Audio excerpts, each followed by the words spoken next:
Hello all and welcome. Hope you're all doing well. Today is Monday the 24th of January. I'm in the spare room.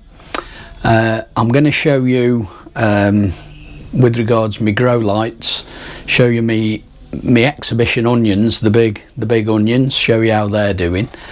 But I'm also want to set up chitting some potatoes, because what I've got here, I've got 2 packs. There's 6 potatoes in a pack.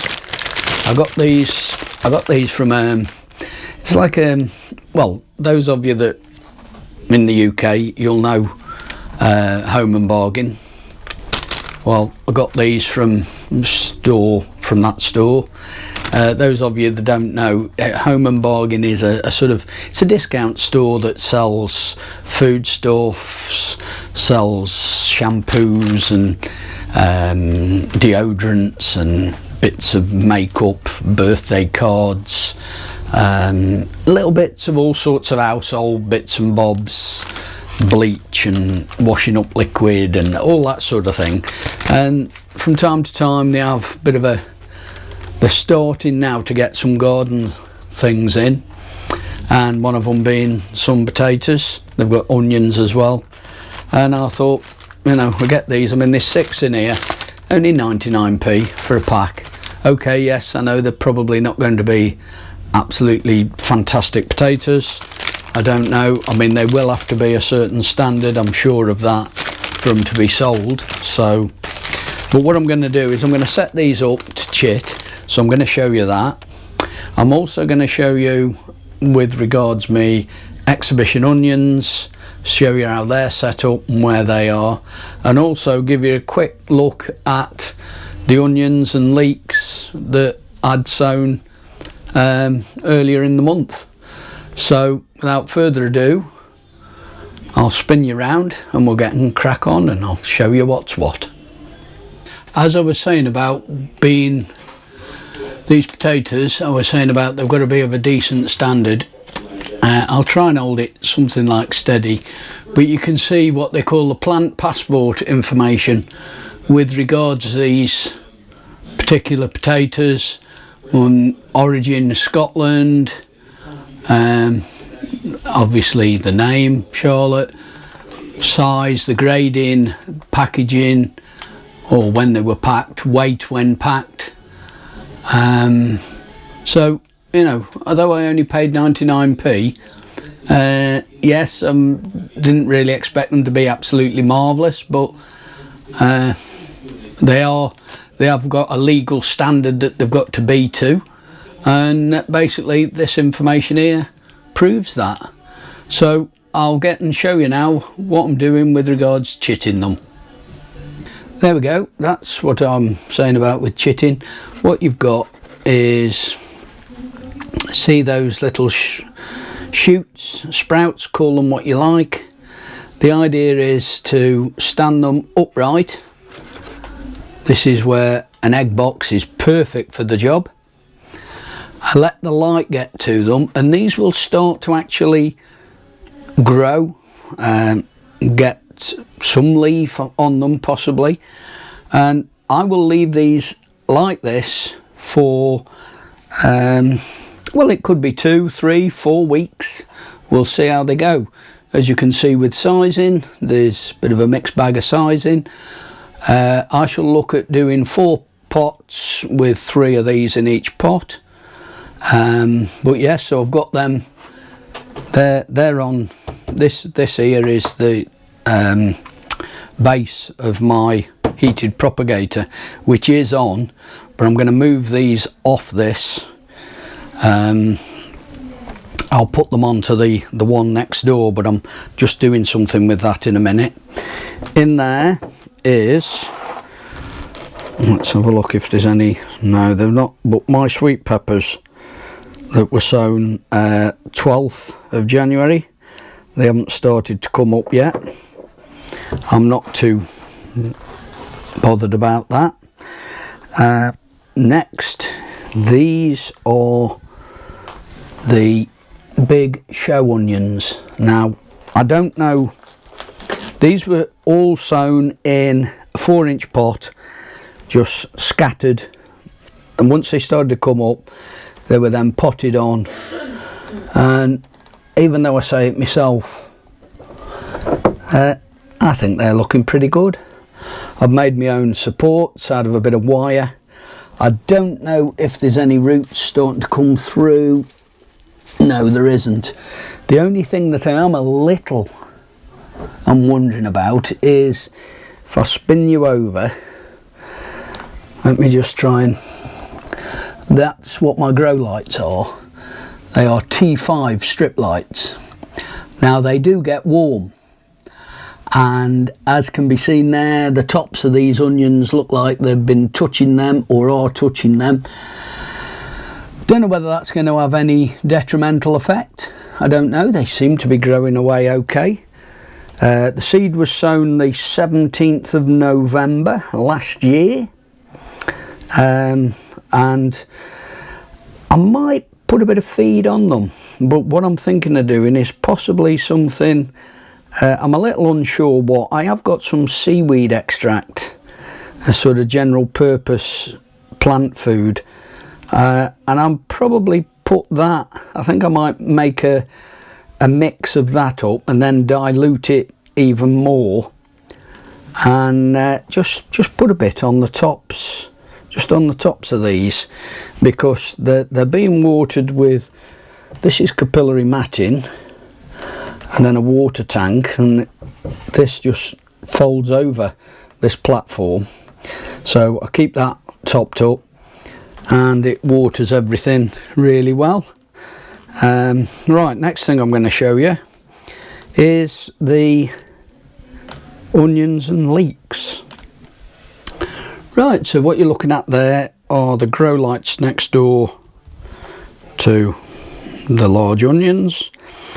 I put the foil on to help spread the light a little bit, give it a bit more of an even spread. And starting over here, these are the Kelsey. All these that I'm showing you, these onions, leeks, shallots, were all sown on the 12th January, and you can see we're starting to get nice little bit of germination on those. Next, these are the Musselburgh leeks.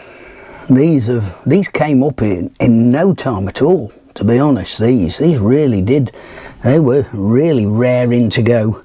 And then what we've got here is Autumn Mammoth 2, leeks again, and doing very nicely. And if we work from the back to the front, those there, they are Zabroon shallots, never grown them before, so they're doing quite nicely. I believe up north, you know, sort of Tyne and Wear and that part of the world, I believe they're called scallions, they're not called shallots. I found that out the other day from at work through talking to a chap that was born and bred up that part of the world. Moving down, that's me Mammoth Improved, and as can be seen, coming nicely. These are the Red Spark, and that's a new onion to me, never grown them before, and they're roaring away. Then we've got Elsa Craig, and had a very good germination with those, doing very nicely. And then bringing up the rear in most respects, every way, is the Mammoth Red. There's sort of one there, one or two there. They're a bit slow on germinating, but overall, when you look at everything all together, it's all doing really well. Bearing in mind today is the 24th, so it's 2 weeks roughly there.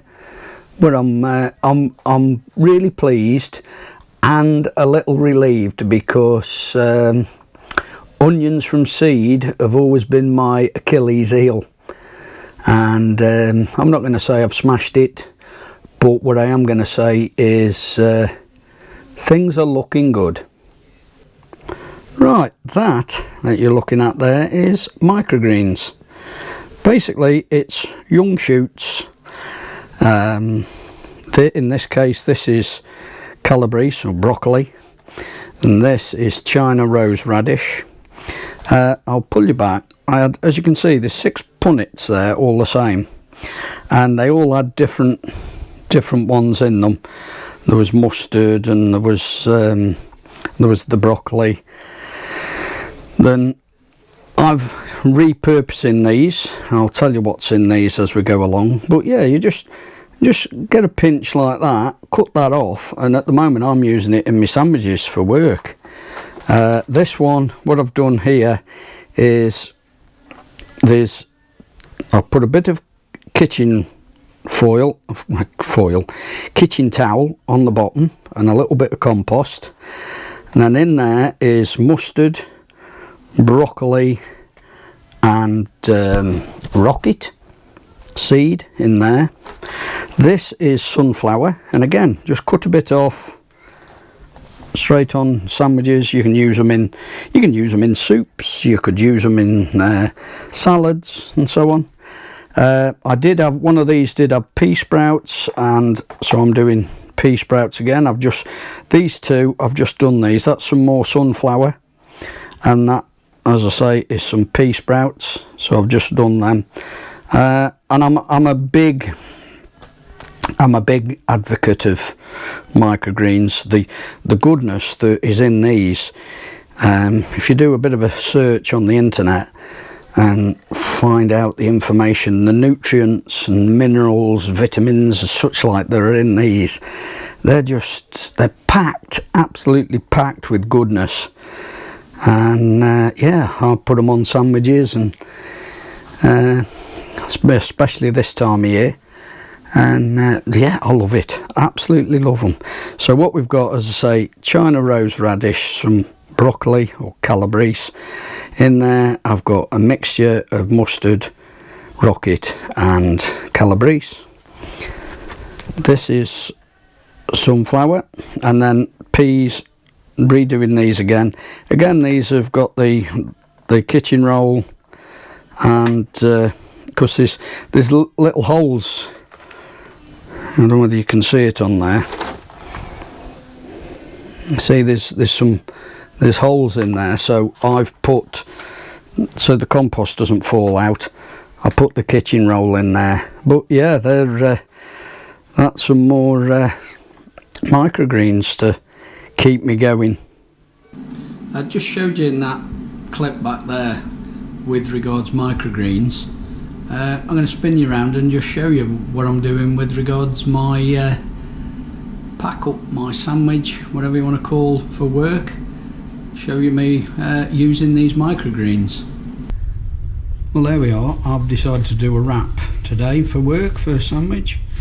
I've got some mayonnaise on that, some cheese, ham, tomato, bit of onion, and as you can see, the various microgreens on top.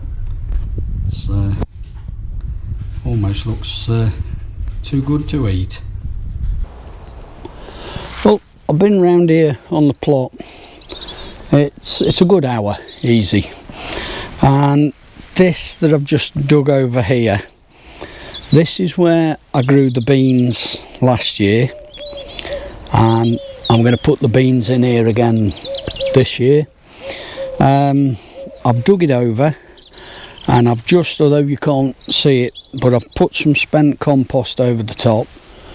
Last year when I dug it over, I made a trench as well, and I put some manure into the trench along with a bit of spent compost, and then filled it all in. And in one or two places while I've been digging this over, I've actually brought some of the manure up to the top. And another thing that I've noticed as well is there's a lot of worms in it. I was really surprised. So what I'm going to do now, well, I say really surprised, I was very pleased with regards to worms. To me, if you've got a lot of worms in your soil, you've got some pretty good ground. It's quite fertile. So what I'm doing is using this I call it a cultivating hoe. I know Wolf describe it as they call it something else, I forget now. But I just want to work this bit of spent compost just into the surface, and then carry on and get the rest of that all dug over, really. That's the big plan. I've only probably got another hour that I can commit, so there we go, that'll do. So yes, that's some early preparations for me beans. I'm looking at doing some runner beans this year, which I've never grown. Well, I've not grown for a long while. I managed to find a stringless variety that I'm going to have the name of which slips my mind at the moment, but I'll have me Cobra and me Blue Lake in here, and then we'll have some runner beans as well. So that's that ready. Next job is to dig all that over there, so we'll crack on. I'm round on the plot digging. I'll spin you around. In fact, I'll do that now. You're not really going to see, you're not really going to be able to take it all in, but I showed you earlier that I dug where my beans were. Well, I've now come this way about 6 foot over there, this way here probably about 12 foot this way. But what I want to show you is I've got some raspberry canes there. Now these raspberry canes, I don't know how long they've been in. They're a bit hit and miss. I suppose they're no different than any other time, but some years I can get a good harvest, another year not so good. So what I've thought about doing is I'm just clearing it, basically. I've just cleared one out from here and roughly dug it, and when you look at it, I mean, you know, that's the length of a normal fork, and that's, I mean, what's that, 3 foot, 3'6" extra ground it's given me. But what I'm thinking of doing with this is clear these out, and the ground isn't bad. It doesn't want a lot, maybe a little bit of compost working in it, or maybe just some grow more, fish blood and bone, a bit of pelletized chicken, something, you know, anything like that, just working in it, and it'll just pick it up. And I'm thinking I'm going to make this into a flower border. I'm going to put some, I'll do some sunflowers, dot them around it, and just flowers in general. And it means that, you know, I can go back to about there. I've still got a border there that's 2 foot. Even if I come a bit further, I've got like 2'6". Get some flowers in there. The path that is normally sort of here would then come this way a bit, and it gives me a little bit more growing room over there. So I'm not going to carry on doing this now. I've been around here long enough. I've done enough with what my back's starting to tell me to slow down. It's a problem of being the wrong side of 21. Yeah, so, but I just thought I'd spin you around and show you this, because I'm going to get these out. I've got some raspberry canes at home that give us some nice harvests of raspberries. So I think I'm going to get these out, and I'm going to make this into a flower bed. Well, I'm back again. I was round here yesterday, and you saw me do where the beans are going and dig that other bit there, and I left you yesterday where I'd started to dig out these raspberry canes. I've got a couple of hours or so today, so I'm going to hit these first, mainly because it's quite cold, and with my jacket on, hopefully I won't get scratched off the thorns. That's the plan. So I'll get this dug out. I've also got a little bit of planting to do, so I'll show you that as well a little bit later on, but for now we'll crack on and get these canes out. Well, as you can see, that's all dug over now. All the raspberry canes are now out and gone. It's been forked over a little as well. I've used a fork for all of this. In fact, I use a fork for all the digging because of trying to get as much of the mare's tail out as I can. So the raspberry canes have gone out. It's then been lightly forked over again to get any leftover roots and mare's tail. It's warmed up, as you've probably noticed. My jacket's hanging up over there because I've got a little got a bit warmed up now. This isn't the only job I've done. I'll spin you around and show you one or two other little things that I've been doing as well. Well, this is another job that I've done. There was sprouts across there. They're all finished, all done. I've got the plants out, and there's these two. I've got 2 swede left here, and all the parsnips have gone. So I've dug all this over, leaving those 2 swedes. Those will go within the next couple of weeks anyway. So that's got that all cleared and ready, and I've got a little bit of planting to show you that I've also done as well. Well, this is the little planting job that I've done today. A bit of a garlic. This is extra early, and it was a few that were left over from that had been put out on the plot. So it went into pots, and it's been in the greenhouse, and it's got to a reasonable size, so I thought, right, let's get that in. And then there's 4 elephant garlic there that, again, same thing. There were a few that were left over, so I put them into pots, and they've gone in here now as well. So that's a little bit of extra garlic gone in. Well, that's it for this one. Thank you all very much for watching. It really is very much appreciated.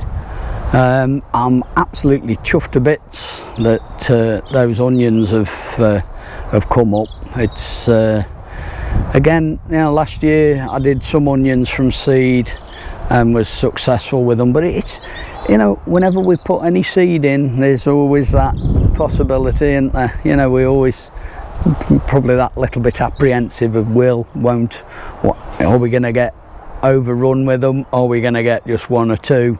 But you know, that's the way it goes.